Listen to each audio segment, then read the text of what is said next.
ከቁርአን አንድን ሳምፕል ላንሳ። የነቢዩላህ ሙሳ እናት ቁርአን ላይ የምታውቋት ናት። ፊርዓውን ለዓነቱላሂ ዐለይህ በዘመኑ አንድን ህልም ያያል። እርሱም ከበኒ እስራኤል የሚወለድ አንድ ወጣት በሱ እጅ ስልጣኑ እንደሚጠፋ ህልም አየ። ያኔ ደግሞ በኒ እስራኤሎች አልሙኸልስ ነፃ አውጪው እያሉ የሚጠብቁት አንድ የአላህ ነብይ ነበር። እሱም ነቢዩላህ ሙሳ ነው ዐለይሂ ሰላም። በኒ እስራኤሎችን ፊርዓውን ባሪያ አድርጓቸው ይገዛቸው ነበር። ከባባድ ስራዎችን ያሰራቸው ነበር። ከዚህ የባርነት ቀንበር የሚያወጣን ነብይ ነፃ አውጪ ልካል ብለው አልሙኸልስ ይሉት ነበር። ነፃ አውጪው እሱን ሁሌ ማንጋጠው ይጠብቃሉ። ይሄ ጭንቀት ያልፋል እያሉ በዛው ዓመት ፊርዓውንም ህልም አየ። ይሄን ክስተት አንድን መጥፎ ውሳኔ ወሰነ። ወንዶች በአጠቃላይ እንዲገደሉ ወሰነ። ሙሳን እዛ ውስጥ ለማግኘት ማለት ነው። ሴቶችን ለመተው ወሰነ። አላህ ቁርአን ላይ እንደሚገልጸው ዩቀትሉነ አብናአኩም ወየስተሕዩነ ኒሳአኩም፣ ወንዶችን ያርዱ ነበር። እርድ ነው፣ ከባድ ነው። ልጅ ስትወለድ ይቀበሏትና ወንድ ከሆነ እናቱ ጭን ላይ ያርዱታል።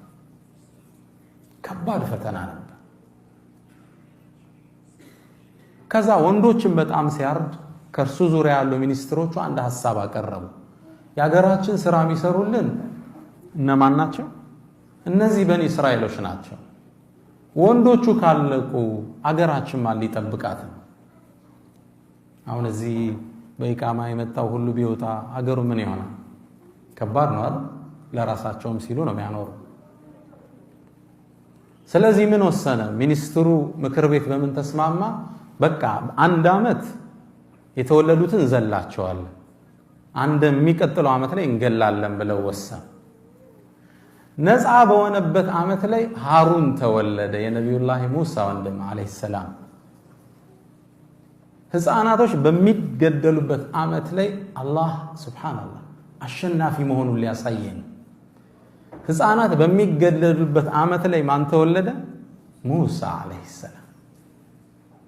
እናት ፈራች፣ ተደብቃ ወለደችው። ምን ታድርግ? ወታደሮች በመጡ ቁጥር እንዳይገሉባት አንድም ብልሃት ዘየደች።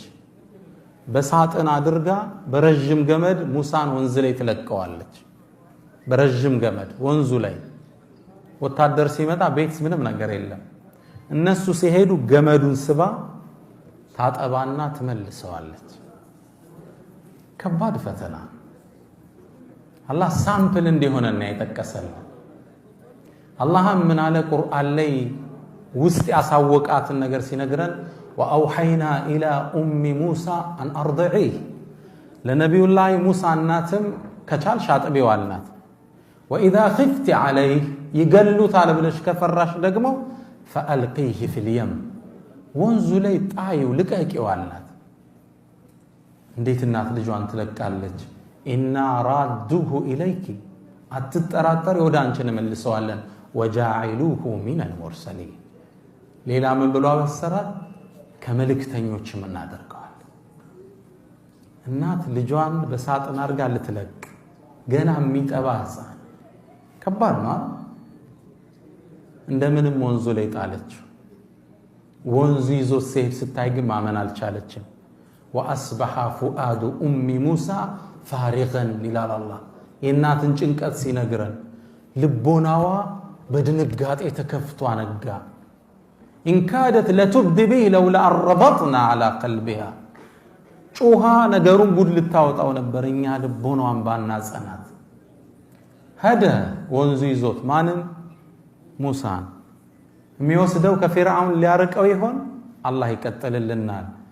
ሄደ የሚያቀናው ግን ወደ ፊርዓውን ቤተ መንግስት ነበር። እናት ተጨንቃለች። እህቱን ጠራችና ቁሲ ተከተይው አለቻት። ፈበሱረት ብሂ አን ጁኑብ፣ ከርቀት አየችው። ወንዞ ወደምን ወሰደው? ሊገለው ወደሚያሳደው አምባገነን መንግስት። የፊርዓውን ሚስት አጋጣሚ ሳጥኑን ስትከፍተው በጣም የሚያምር ሕፃን ነው። አላህ ሲታይ ሙሳን እንዲስብ አረገው وألقيت عليك محبة مني ولتصنع على عيني የኔ መሐባ አንተ ላይ ጣልኩብህ ይላቸዋል ያያቸው ይወዳቸዋል ልክ ስታይ ወደ ፊርዓውን ይዛው መጣችና ቁረቱ አይኒ ሊ ወለክ አለች የኔና አንተ ያይማረፍ ያገኘ لا تقتلوا እንዳትገለው عسى أن ينفعنا ሊጠቅመን ይችላል ወደፊት أو نتخذه ولدا ሰው ሳያቆይም ልጅ አድርገን እንዘዋለን فرعون يعني من على أما لك فنعم وأما لي فلا يعني أي ما رفع ما بجرش لي قال له قن على السنة يودات نبا موسى عليه السلام ما نجلي هنا فرعون بيت استقبا كم يصدو سو بيت است اندقبا مالك اسجمرا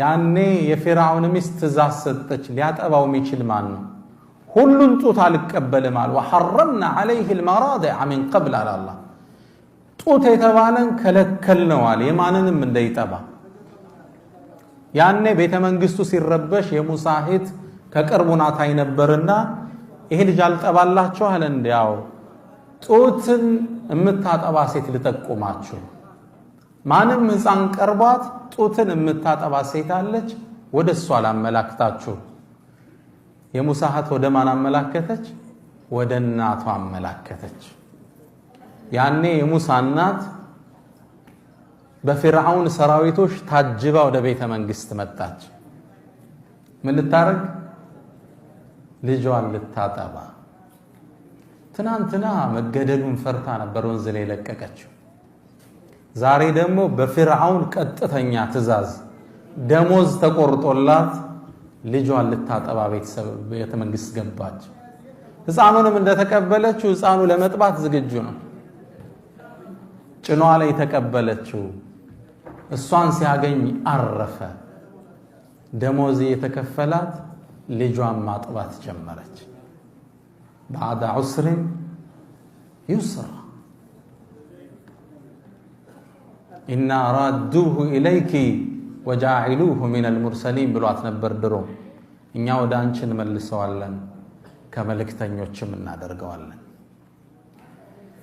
አሁን ነፃነት ያጣ ከመሰለ ይሄ ነፃነት በፎይታ ይተካል إن مع العسر እስኪ ነገሩኛ አንቀጹን ይስራ ከጭንቀት በኋላ ከመጨነቅ በኋላ ደስታ አትጨራጠሩ